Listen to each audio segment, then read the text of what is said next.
So what's your name and a little bit about yourself, high level? My name is Lawrence Michael Palleschi, otherwise known as Larry Palleschi, otherwise known as LP. Right now, I would say semi-retired. I still have some work out there that I do, but for the most part, I'm not working anymore. I retired pretty much last summer. I used to work for an agency called the Dormitory Authority, State of New York. I still do. And I worked there for 26 and a half years.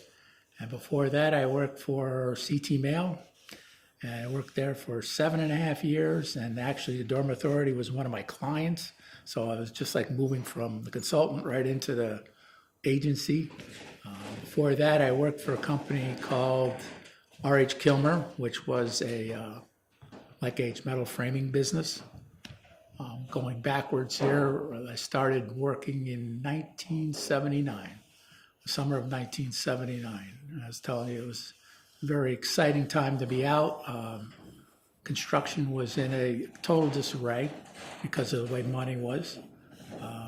Before that, I graduated from Roger Williams College, which is now Roger Williams University, 1979, with a degree in civil engineering. Before that, I graduated from Hudson Valley with an AAS degree in civil engineering technology with the architectural option.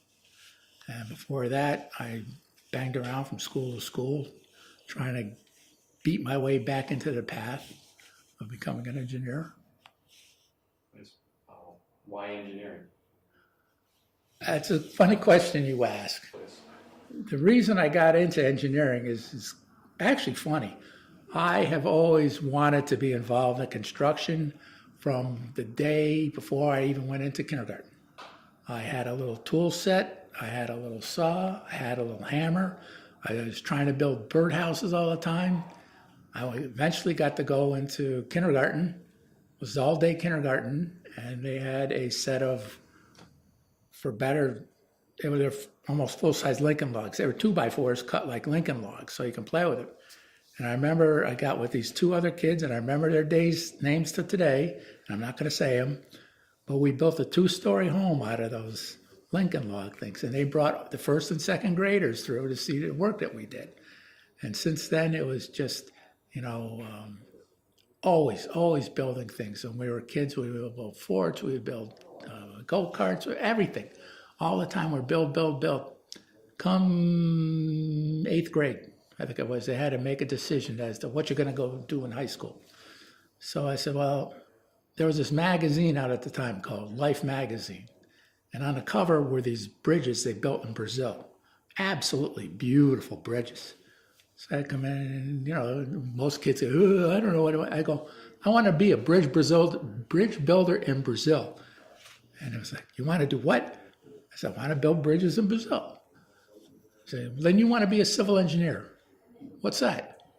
Well, they're the people who build these bridges. I said, okay, we'll do that. Because I was 13, maybe 14. So that's how I decided to be a civil engineer. And ever since then, I was on the path to be a civil engineer. Did you have any family in engineering? My family is big time into engineering. My older brother is an electronics engineer, works for a sort of quasi-government type agency.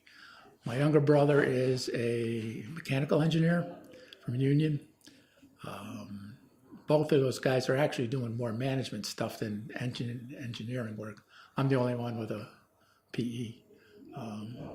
I had two uncles who worked over General Electric. Well, one worked at Knowles Atomic, one worked at General Electric.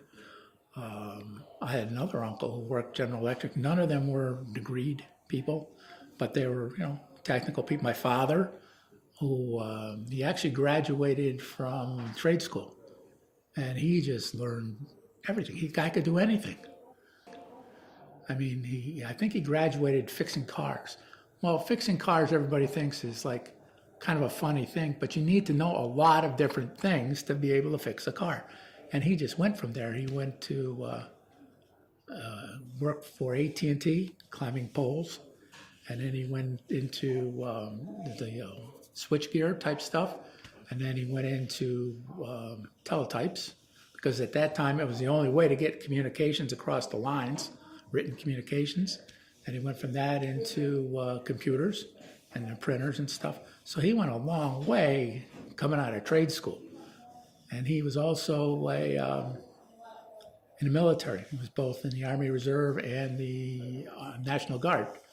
And he was in the communications end of things with the radios and all that. And he did fairly well in the military also.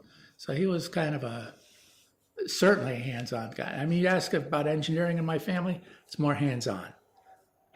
We're just the end of it, you know. My brothers and my cousins was also an engineer.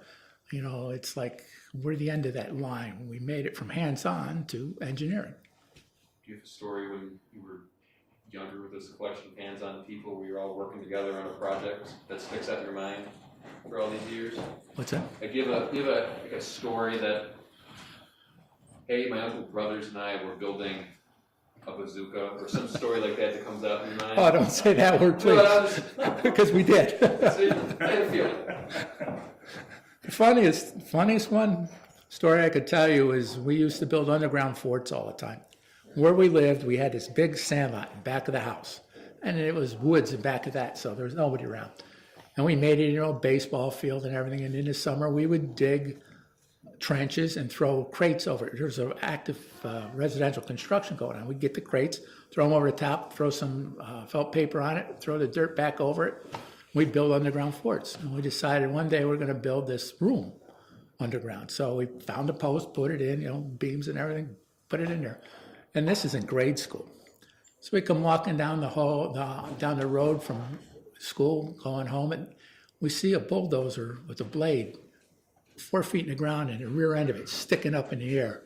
I was like, oh my God, should we go home or should we just run now? So that was captured a bulldozer. More than anybody. Excuse me? That's more than I can say. Yeah. We had a very adventurous childhood, let me tell you. So did you run, or did you? No, we didn't say anything. We just went home. Smart. I mean, what do you say? Sorry about your bulldozer?